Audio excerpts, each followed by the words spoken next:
Umani na matinding reaksyon sa Japanese media ang balita na nais rin ni Turkey Al-Sheikh na magkaroon ng isa pang tune-up fight si Naoya Inoue sa Japan bago ituloy ang inaabangang mega fight ito laban kay Junto Nakatani sa Saudi Arabia.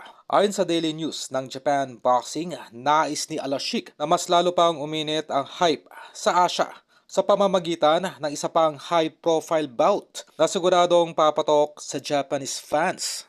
At sa lumalabas na profile, ang napupusuan na makakarap ni Inoue ay walang iba kundi itong ating kababayang si Casimero na matagal nang inuugnay sa The Monster. Sinasabing magiging malaking kaganapan ito sa Japan dahil sa matagal ng tensyon at palitan ng salita ng kampo ng dalawa.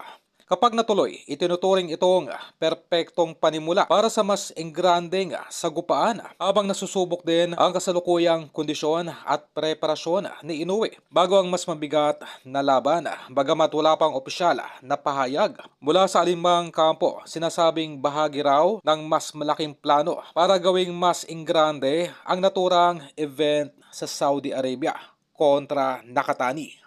Kung mangyayari, posibleng magsilbing huling hakbang ang laban kontra Casimero bago tuluyang harapin ni Inoue ang kababayan nitong si Nakatani sa isang mega fight na inasahang magdadala ng malaking atensyon mula Asia hanggang gitnang silangan. At ito ay inline sa atin ang naunang natalakay na naghahanap ng isang preparatory opponent, itong si Huashi, para sa alaga nitong si Inoue na magsisilbing tune-up fight ito.